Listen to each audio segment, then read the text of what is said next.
Hello, Pastor Bob 4:16 here at The Lab. Today's message is titled, In the Water, Yet Thirsty. How many times have we seen this? Worshippers, hands raised, exalting the Lord.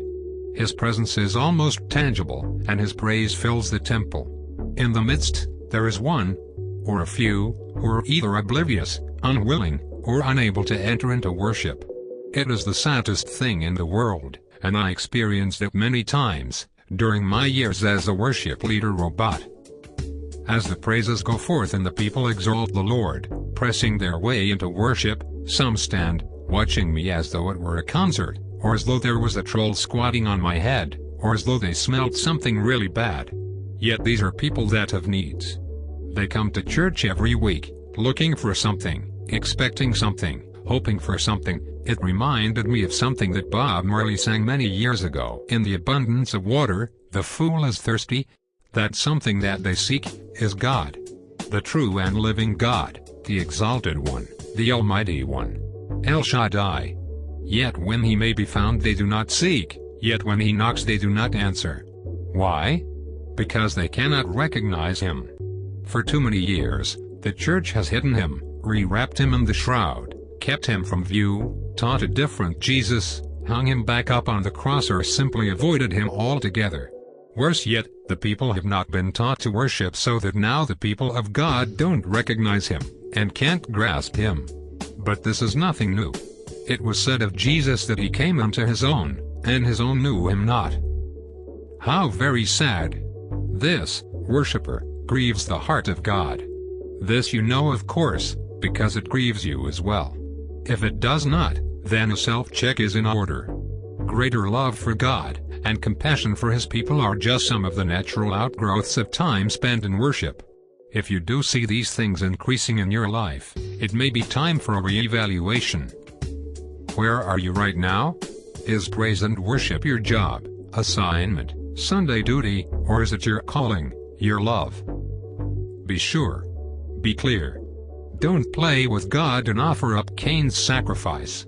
If you're having any kinds of doubts right now, pray. Now. One of the things that worship does is exposes us. Worship causes us to see ourselves in a new way. As we discover God's holiness, we discover our own inadequacies, just as Isaiah did. The 6th chapter of the book of Isaiah, verses 1 through 8 says, In the year that King Uzziah died, I saw the Lord seated on a throne, high and exalted, and the train of His robe filled the temple. Above Him were seraphs, each with 6 wings. With 2 wings they covered their faces, with 2 they covered their feet, and with 2 they were flying. And they were calling to one another, Holy, holy, holy is the Lord Almighty, the whole earth is full of His glory. At the sound of their voices the doorposts and thresholds shook, and the temple was filled with smoke. Woe to me! I cried. I am ruined. For I am a man of unclean lips, and I live among a people of unclean lips, and my eyes have seen the King, the Lord Almighty. Then one of the seraphs flew to me with a live coal in his hand, which he had taken with tongues from the altar. With it he touched my mouth and said, See, this has touched your lips, your guilt is taken away and your sin atoned for. Then I heard the voice of the Lord saying, Whom shall I send? And who will go for us? And I said, Here I am, send me. One of the things that we fight as we press forward to the mark of the high calling, is tradition. Tradition is the child of doctrine and opinion, and is the sibling of ritual and habit. This family must be broken up, in order for the light of the truth to break through. How does this happen? You guessed it, worship. When we worship with intent, fervor, passion, and focus, we are lifted to a position that is higher than our circumstance, deeper than our feelings, stronger than our own desires, and more real than our very existence. If you are not experiencing this, worshiper, I beseech you to press in and draw nigh to God.